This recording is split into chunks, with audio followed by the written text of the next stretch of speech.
시청자 여러분, 새해 복 많이 받으십시오. 오늘은 저의 세계관 강좌 12번째 시간이며 오늘 강의의 제목은 거부된 진리 10계명으로 정했습니다. 참으로 착잡하고 안타까운 마음으로 이 강의를 시작합니다. 하나님이 직접 제정해 주신 도덕법 10계명 중 제5계명부터 제7계명까지 즉 5, 6, 7계명은 개인이 하나님과 이웃 앞에서 자신을 바로 세우기 위해 준행해야 할 윤리적 규범들의 근거가 될 절대적인 도덕률입니다. 그러나 부모를 공경하라는 5계명과 살인하지 말라는 6계명 그리고 간음하지 말라는 제7계명은 21세기에 들어서며 탈도덕화의 길로 나아가고 있는 우리 사회에서 무시되거나 무시되고 있거나 거부되고 있는 진리입니다. 그래서 오늘의 강의가 지니는 목적과 의미는 사도 바울을 통한 성령의 가르침, 즉 너희는 이 세대를 본받지 말고 오직 마음을 새롭게 함으로 변화를 받아서 하나님의 선하시고 기뻐하시고 온전하신 뜻이 무엇인지 분별하도록 하라는 말씀에 담겨 있습니다. 즉 하나님이 인간의 행복한 삶을 위해 직접 제정해 주셨지만 인간의 악함에 의해 거부되고 있는 도덕법 10계명의 5, 6, 7계명에 담긴 하나님의 뜻을 보다 성실하게 헤아려 보며 현대를 살아가는 인간들이 무엇 때문에 도덕법 10계명을 각자의 삶에 절대적인 도덕률로 적용해야 하는지 그 주장의 당위성을 논의해보자는 것입니다. 먼저 제5번 계명에 대해서 말씀드리겠습니다. 5계명은 내 부모를 공경하라는 명령입니다. 부모를 공경하라는 간단한 명령입니다. 그리고 하나님께서는 5계명에 순종하는 자에게는 장수의 복을 주시겠다고 약속하셨고 이 계명에 불순종하는 자에게는 엄벌을 주겠다고 약속하셨습니다. 그래서 저는 부모를 공경하라는 제5계명을 여러분과 함께 세 가지 측면에서 이해하고자 합니다. 첫째, 부모를 공경하라는 제5계명은 자녀의 위치에 있는 사람들에게 부모의 말씀과 지시와 명령에 복종하고 그들을 공경할 것을 명령하는 것입니다. 그 이유는 모든 생명체가 생존하는 법을 어미로부터 부모로부터 전수를 받듯이 인간의 자녀들도 부모의 사랑과 헌신적인 도움을 받으며 성장하기 때문입니다. 즉, 한 가정에 태어난 자녀들은 모두 하나님의 창조를 지속되게 하는 생명의 목적을 지니고 있기 때문에 부모에 의하여 양육되고 성장해야 하는 것입니다. 실제로 자녀들은 아무것도 할 수 없는 젖먹이 아기였을 때부터 모든 것을 할 수 있게 되는 성년이 될 때까지 부모의 훈육과 헌신적인 사랑을 받으며 양육됩니다. 그리고 자녀들이 성장하여 성년이 되면 부모를 떠나 반려자를 만나 혼인하고 또 다른 하나님의 기업, 즉 가정을 구축하며 하나님의 창조가 지속되게 해야 하는 것입니다. 하나님께서는 창조 세계의 지속적인 발전을 위하여 자기의 기업인 가정의 보존과 자녀 양육의 책임을 부모된 부부들에게 맡기셨습니다. 그러므로 자녀들은 성장하는 동안 부모의 훈계와 명령에 복종해야 하며 성년이 된 후에는 자신에게 베풀어준 부모의 헌신과 사랑에 감사하며 그들을 존중하고 공경해야 옳은 것입니다. 그리고 자신도 부모가 되어 부모에게서 배운 그대로 자식들에게 동일한 헌신과 사랑을 베풀며 양육해야 하는 것입니다. 그러므로 부모를 공경하라는 제5계명에 따르는 효행은 인간 사회의 가장 기초적인 창조 질서인 것입니다. 즉 자연 법칙이 있듯이 인간 사회에는 인륜의 법칙이 있으며 그 근간이 바로 부모를 공경하라는 제5계명인 것입니다. 둘째, 부모를 공경하라는 제5계명은 자녀를 둔 부부에게도 서로의 부모를 공경하고 아래로는 자기의 자녀들을 양육하며 화목한 가정을 이루라는 명령이 들어 있습니다. 부부는 자녀들을 장차 하나님의 기업을 이루도록 양육할 책임을 맡은 자들이라고 말씀드렸습니다. 따라서 부부는 자녀들에게 올바른 신앙을 가르치고 정직하고 성실하게 살도록 윤리와 도덕을 가르치며 옳고 그름을 분별하는 기본적인 지혜와 판단력을 가르쳐야 할 의무가 있습니다. 자녀 양육에 있어서 교과서는 성경이지 부모의 경험이 아닙니다. 그리고 그 내용은 진리이지 부모의 지식이 아니라는 것을 잊지 않아야 할 것입니다. 셋째, 부모를 공경하라는 제5계명의 적용 범위는 자신의 부모뿐만 아니라 스승과 이웃의 어른들 그리고 국가의 지도자들도 공경하라는 뜻을 함축하고 있습니다. 즉 제5계명은 인간 사회에 지켜져야 할 위계 질서가 있음을 가르쳐주고 있습니다.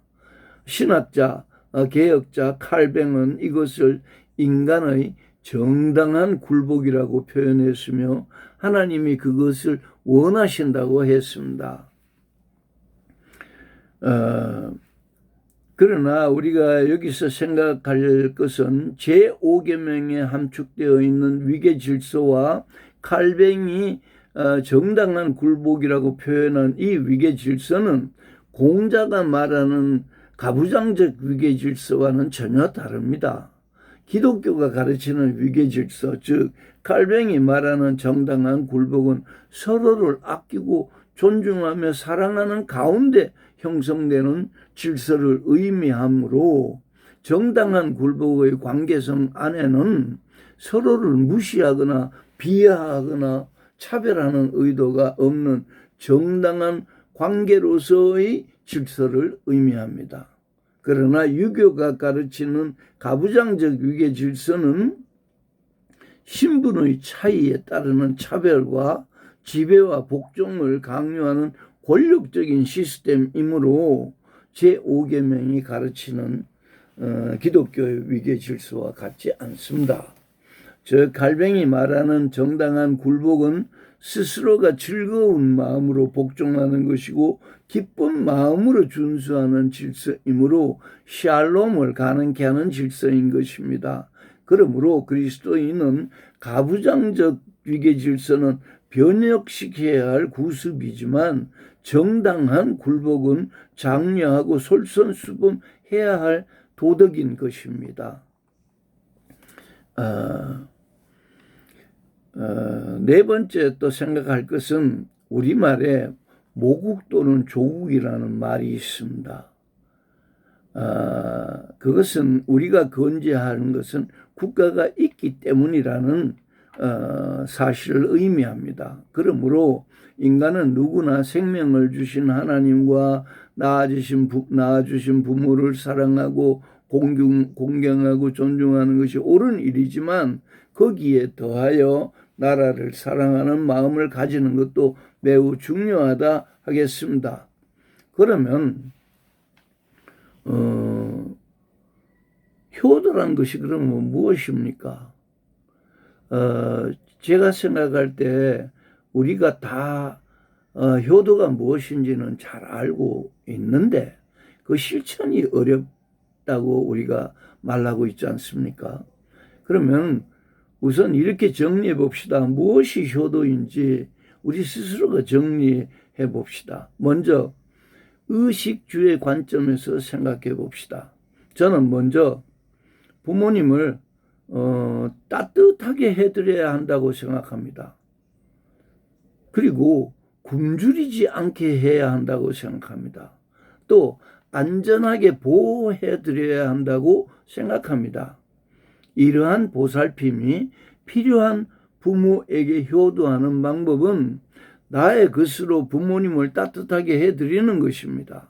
그리고 부모님의 식사를 챙겨드리는 것입니다. 또 부모님 곁에서 불편함이 없도록 보호해드리는 것입니다. 이러한 의식주의 문제를 자신의 능력 안에서 해결해 드리는 것이며 가장 중요한 것은 부모와 함께 한다는 마음가짐입니다. 그렇게 생각합니다. 저는. 그러면 이런 의식주의에 걱정이 없는 부모님에 대한 효도는 또 무엇인가? 그것은 저는 이렇게 생각합니다. 첫째, 부모에게 무례치 않고 공손해야 한다고 생각합니다. 그리고 부모를 속이지 않고 솔직해야 한다고 생각합니다. 또 부모를 경홀히 여기거나 자존감을 해쳐서는 안 된다고 생각합니다. 그리고 부모의 염려와 걱정을 감사함으로 받아야 한다고 생각합니다. 마지막으로 무엇보다 자주 내왕하고 부모와 친밀하게 지내는 것이 저는 효도라고 생각합니다. 이러한 효행을 자신의 능력, 자신의 조건 안에서 할 수 있는 한 성의껏 실천하는 것이 저는 효도라고 생각합니다. 그러나 세상에는요, 부모를 공경하고 효도를 하고 싶어도 할 수 없는 불행한 사람들이 있습니다. 그 중에는 부모에 대한 원망과 분노를 가슴에 품고 사는 사람들이 있고, 도무지 존경할 수 없는 모습으로 인생을 낭비하는 부모들과 함께 살고 있는 사람들도 있습니다. 또한 하나님의 사랑도 부모의 사랑도 받아본 적이 없다고 생각하는 이도 있고, 지금 이 순간 부모의 얼굴도 모른 채 역경 속에서 악전고투하며 자신의 삶을 개척하는 청소년들도 있을 것입니다. 참으로 이 세상에는 부모를 공경하라는 제5계명을 동의하고 순종하기가 어려운 사람이 많이 있다는 것이 슬픈 현실입니다. 그러나 저는 감히 그처럼 자신이 불행하다고 생각하는 모든 사람들도 부모를 공경하라는 제5계명에 순종해야 한다고 말하겠습니다. 왜냐하면 그러한 사람들이야말로 정말 부모로부터 받지 못했던 사랑, 즉 아버지로서의 부정이나 어머니로서의 모정을 받지 못했던 사람들이 그 사랑을 하나님으로부터 받으시고 하나님이 약속하신 장수의 복을 받아야 한다고 생각하기 때문입니다. 사실 부모를 원망하는 것은 아무런 소득도 이득도 없습니다. 그리고 속만 상합니다. 그러나 사랑할 수 없는 부모, 존경할 수도 없는 그런 부모로 인정하고 효도를 한다는 것은 인간적으로 생각할 때 참으로 힘든 일인 줄 잘 압니다. 그럼에도 불구하고 저는 제5계명에 복종하시라고 말씀드리는 이유는 이 계명에 담긴 장수의 복, 즉 효도를 행하는 사람에게 주시겠다고 약속한 장수의 복을 이 불행한 사람들이 받아야 되지 않겠습니까? 장수의 복은요, 자신이 형통하게 되면 물론이고 그의 자손, 가정과 자손들에게까지 이어지는 복입니다. 그 복을 효도함으로써 받아야 한다고 생각하기 때문에 제가 그 어려운 마음을 바꾸시라고 말씀드리고 있는 것입니다. 하나님이 약속하신 장수의 복은요, 단순히 오래 산다는 것이 아니라 그 장수의 복 안에서 자신의 모든 필요가 채워지고 그것을 그리스도 안에서 누리게 되는 진정한 복을 의미합니다. 이 단락의 대부분은 저의 간증이니 부모로 인하여 괴로운 사람들은 참고하시고 부디 생각을 바꾸시고 이 제5계명에 순종하셔서 부디 승리하시기를 바랍니다. 제6계명에 대해서 말씀드리겠습니다. 제6계명은 살인하지 말라는 계명입니다. 이 계명에 담긴 하나님의 뜻은 인간의 생명은 하나님의 소유이므로 인간이 해치지 말라는 것입니다. 즉 생명은 여호와 하나님의 영광을 찬양하고 경배하며 그분을 섬기기 위하여 창조되는 것이므로 해치지 말라는 것입니다. 또한 생명은 하나님을 사랑하고 기뻐하며 하나님이 원하시는 선한 일들을 감당하기 위해, 선한 일들을 시키기 위해 창조되었으므로 고귀하게 여기고 보호하라는 명령입니다. 그래서 제6계명은 내 이웃을 내 자신과 같이 사랑하라 하신 예수 그리스도의 명령에 순종하는 가장 기본적인 가치관이 되는 것입니다. 그러므로 인간이 제6계명을 준수하려면 살인의 이유가 되는 모든 동기를 멀리해야 합니다. 지금부터 정리하는 제6계명에 대한 내용은 진리이기에 인간이 어떻게 그럴 수 있겠어? 이런 생각이 들지만 그것은 상대주의적인 생각이니 그렇게 생각지 마시고 이 계명을 진리로 받아들이시기를 바랍니다. 첫째, 성경은 인간을 향해 악한 마음을 품지 않아야 한다고 말하고 있습니다. 성경에 따를 때 가인의 살인 동기는 아벨에 대한 시기와 질투로 인한 분노였고 아합과 이세벨이 나봇을 죽이게 된 동기는 나봇의 아름다운 포도원에 대한 탐욕이었습니다. 그리고 세례 요한이 죽게 되는 이유도 헤로디아의 복수심에 기인한 것이었습니다.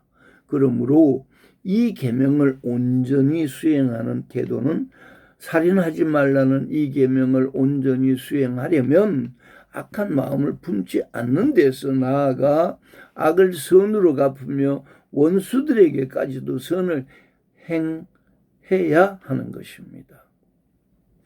둘째, 인간이 제6계명을 준수하려면 살인의 동기가 되는 행위를 하지 않아야 합니다. 즉 인간은 생명체가 누려야 할 삶의 조건인 자연환경을 파괴하지 않아야 합니다. 자연환경을 파괴하는 행위들은 고의적인 대기오염, 수질오염, 토양오염 등 공해를 유발하는 짓 또는 방조하는 짓들 모두를 의미합니다. 이와 같은 악한 행위들은 하나의 생명을 죽이는 것이 아니라 최소한 권역 내의 모든 생명체를 죽이는 대규모의 악질적인 살인행위와 다를 바가 없다고 말할 수 있습니다. 셋째, 인간은 타인의 인격과 자존감을 해치는 짓을 하지 않아야 합니다. 그것은 힘센 사람이 약한 사람에게 견딜 수 없는 폭력을 가하거나 또 여러 사람이 한 사람에게 잔인한 폭력을 가할 때를 말합니다. 또한 부유한 자가 가난한 사람을 멸시하고 권세를 가진 자가 종속된 자들을 압제하며 학대하는 짓들입니다. 특히 대기업이 약소한 기업을 소규모의 기업을 부당하게 대우하거나 코리안 드림을 가지고 우리 곁에서 열심히 일하고 있는 외국인 노동자들을 노예처럼 부려먹는 고용주들은 그 마음을 고쳐야 합니다. 타인의 인격과 자존감을 해치는 짓은 그 사람을 살아있으나 죽은 사람으로 만드는 위험이 있습니다. 견디기 어려운 모욕감과 모멸감 속에서도 죽지 않고 버티는 것은 그 사람이 보살펴야 할 가족들이 있기 때문입니다. 그러므로 가진 자는 그렇지 못한 약한 자에게 물질을 나누어 주지는 못할지언정 그 마음을 파괴하는 짓은 하지 않아야 합니다. 즉 물질을 나누는 것이 중요하지만 그보다 더 중요한 것은 마음을 나누어 주고 마음을 다치지 않게 하는 것이라고 말씀드리고 있는 것입니다. 넷째, 퇴폐적이고 비도덕적인 성문화를 조성하고 그것들을 상품화시켜서 이익을 챙기는 비인격적인 짓을 하지 않아야 합니다. 특히 심신이 미성숙한 사람들을 상대로 인터넷과 SNS를 통하여 성착취를 일삼으며 인간을 동물처럼 만들어버리고 금품을 갈취하는 짓을 하지 않아야 합니다. 또 그러한 상업적인 악질적인 상업 서비스를 이용하는 사람도 그런 짓을 하지 않아야 합니다. 특히 익명의 그늘에 숨어서 근거 없는 비난과 비방으로 인간을 피를 말리며 자살하게 만드는 소위 악플러 짓도 하지 않아야 합니다. 다섯째,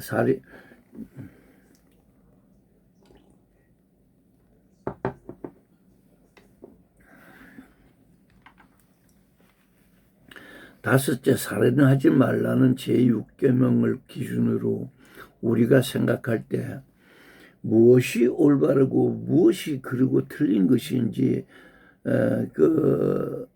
판단하거나 평가하는 일이 어려운 몇 가지 경우가 있습니다. 예를 들면 자살에 대해서 우리는 어떤 관점을 가져야 옳은가? 낙태와 안락사의 문제에 대해서는 어떤 관점을 가져야 할까? 오늘날의 생명과학은 하나님이 섭리하시는 생명의 탄생과 죽음을 인간이 결정하게 만들고 인간의 생명을 연명시키거나 단절시키기도 합니다. 또한 병든 인간의 건강한 체세포를 복제하여 똑같은 인간을 만들고 그것으로부터 본체의 질병 치료에 필요한 부분만 사용하고 나머지는 폐기 처분해버리기도 합니다. 내가 현장을 보지 않았지만 이런 연구와 실험이 진행되고 있다는 것을 비밀 아닌 비밀로 듣고 있습니다. 그런가 하면 사실 우리 곁에는 의로운 일로 자신의 생명을 던져버리는 사람들도 있습니다. 우리는 그들을 영웅으로 칭송하고 그들의 죽음을 명예롭게 여깁니다. 예를 들자면 순교자는 자기의 종교적 신념을 지키려고 죽음을 택합니다.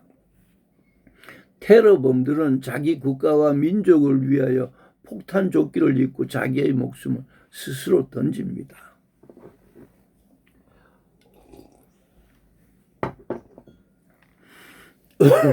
죄송합니다.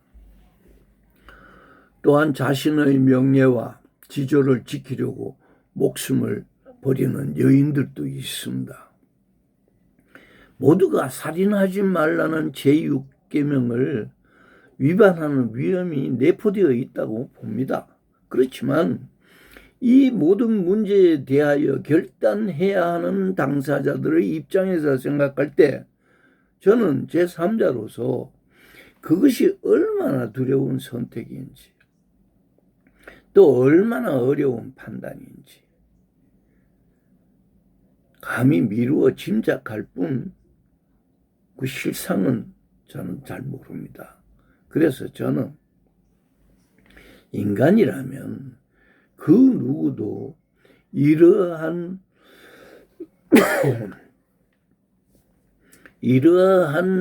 문제에 봉착한 당사자의 결단을 비난하거나 비판하지 않아야 된다고 생각합니다.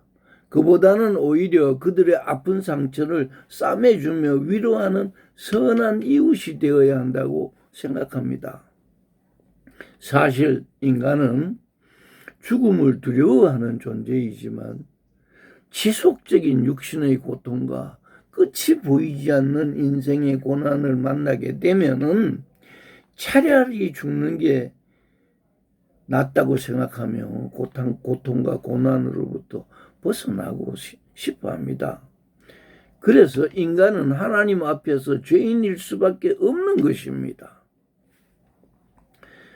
그러나 지금 제가 생명에 대한 다른 사람의 선택을 비판해서는 안 된다, 비난해서도 안 된다 말하고는 있지만 무엇이 옳은지 솔직히 잘 모르겠습니다. 그렇지만 제가 확신하는 것은 인간이 인간의 생명을 해친 모든 행위에 대한 모든 행위는 마지막 날 하나님의 선악간 심판에서 그 누구도 피할 수 없다고 믿고 있습니다.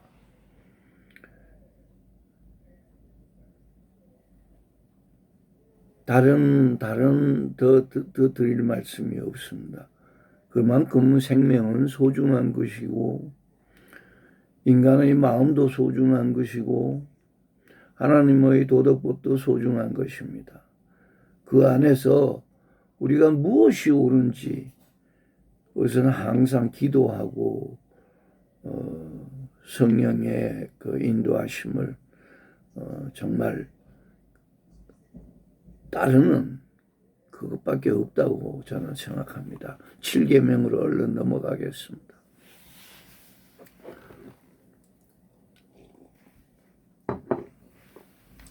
제7계명은 간음하지 말라입니다. 이 계명은 인간이 저지르는 육체적 간음과 영적 간음 모두를 금지하는 하나님의 명령입니다. 육체적 간음이란 혼인한 배우자와의 성관계를 제외한 인간의 모든 다른 성행위를 말합니다. 그리고 영적 간음이란 그리스도인들이 점쟁이나 무당 또는 승려들을 찾아가 그들에게 일상의 기준을 물어보는 것이며 그와 유사한 점치는 행위 모두를 말합니다. 창조주 하나님께서는 그의 피조물인 인간의 몸과 마음이 육체적 간음으로부터 깨끗하고 순전하게 보존되기를 원하십니다. 그것은 인간이 도덕적으로 온전하게 사는 것이며 그 요체는 하나님께서 부여하신 성적 기능을 하나님의 뜻에 맞게 올바르게 사용하는 것입니다. 그러므로 인간의 성생활은 하나님이 짝지어 주신 부부 사이에서 이루어져야 하며 그것은 모든 생명체에 대하여 하나님이 정하신 자연 법칙이며 창조 질서입니다. 그러나 우리 한국의 실정법은 간통을 범죄로 취급하지 않기로 개정되었습니다. 그리고 지금 우리 앞에는 성소수자들을 교회로 받아들여야 하는가 받아들이지 않아야 하는가에 문제가 놓여 있습니다.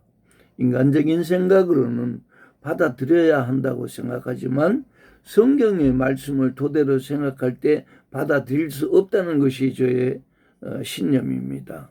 왜냐하면 성경이 그들의 성적 취향을 죄악으로 규정하고 있고 그들을 용납하지 말라고 명령하고 있기 때문입니다. 성경의 말씀을 예를 들자면 이렇습니다. 너는 여자와 동침함같이 남자와 동침하지 말라. 이는 가증한 일이니라. 너는 짐승과 교합하여 자기를 더럽히지 말며 여자는 짐승 앞에 서서 그것과 교접하지 말라. 이는 문란한 일이니라. 레위기 18장에 나오는 말씀입니다. 더구나 성경의 레위기 18장 전체는 근친상간, 동성애 및 남색 그리고 짐승과의 행동과 같은 육체적 간음을 행하는 자는 그 백성 중에서 끊어버리라고 엄중히 경고하고 있습니다. 따라서 성소수자들이 하나님을 믿고 예수 그리스도를 영접하여 구원을 받는 일과 그들이 교회 공동체의 일원이 되어 성도들과 형제자매의 관계를 맺는 일은 전혀 차원이 다른 문제라고 생각합니다. 물론 하나님의 긍휼과 사랑은 태양이 온 세상을 비추듯이 모든 사람에게 베풀어져야 하고 그리스도께서 십자가에서 감당하신 대속의 은혜는 자신의 죄를 회개하는 모든 사람에게 베풀어져야 하는 것이 옳습니다. 그러므로 하나님을 믿고 예수 그리스도를 주로 고백하는 믿음의 백성들에게 차별을 둘 수 없다는 주장이 설득력을 가지게 됩니다. 그러나 이러한 생각은 매우 원론적인 것이며 현실적으로는 하나님의 말씀을 정면으로 거역하는 매우 위험한 발상이라고 저는 생각합니다. 왜냐하면 그들의 성취향이 성경적으로 바르게 변형되지 않으면 그들은 여전히 성적으로 문란한 사람들이며 하나님의 백성이 될 자격이 없는 사람들이기 때문입니다.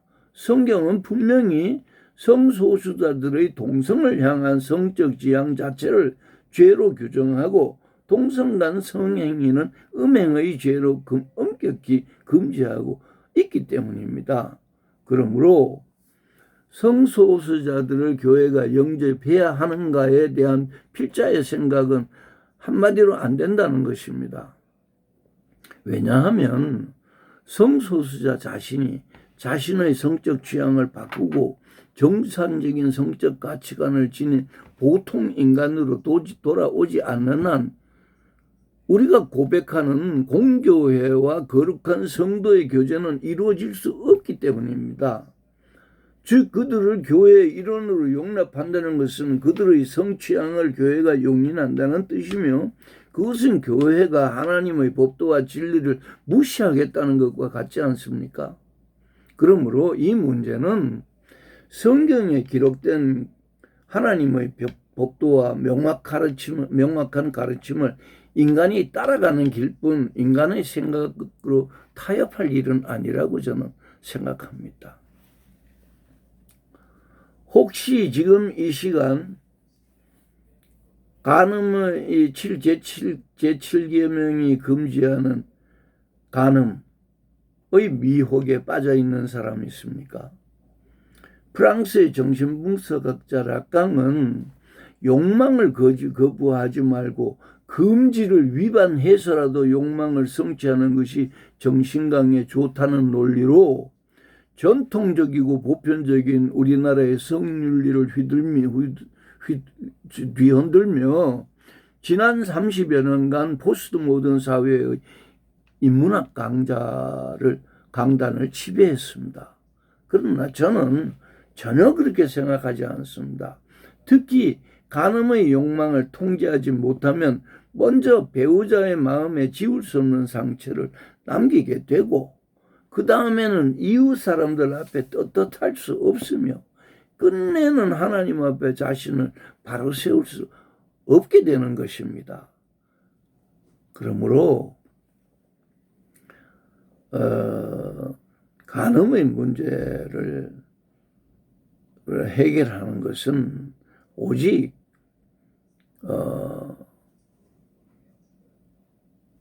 인간적인 사과와 하나님 앞에서의 회개뿐입니다. 실정법이 간통을 죄가 아니다로 개정했다 해도 인간의 마음은 법이 통제할 수 있는 것이 아니지 않습니까? 저는 아마도 간통은 죄가 아니다라는 법을 만들 때 그 법을 제안하는 사람과 그 법을 통과시킨 사람들 중에 간통을 일삼는 사람들이 여럿이 있었던 것은 아니었을까? 왜 그렇게 어리석은 법을 만들었을까?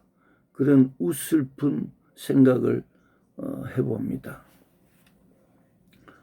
오늘의 강의를 정리하겠습니다. 그래서 인간은 불효의 죄, 살인의 죄, 간음의 죄를 범하지 않으며 하나님과 이웃 앞에서 하나님의 백성답게 살아야 합니다. 오늘날 10계명의 5, 6, 7계명은 우리 사회에서 왜곡되고 거부되고 있다고 말씀드렸습니다. 그렇지만 우리는 그런 사회적 통념을 따라가면 안 됩니다. 그럼에도 불구하고 제가 말씀드리는 것은 기독교인은 물론이고 인간이라면 누구나 하나님 앞에서 이 진리가 옳다는 것을 삶으로 증거해야 할 것입니다. 오늘의 강의를 마치겠습니다. 속히 10계명의 마지막 부분 8, 9, 10계명에 관한 논의를 준비하겠습니다. 정초부터 기분 나쁘게 만들어서 죄송합니다. 안녕히 계십시오.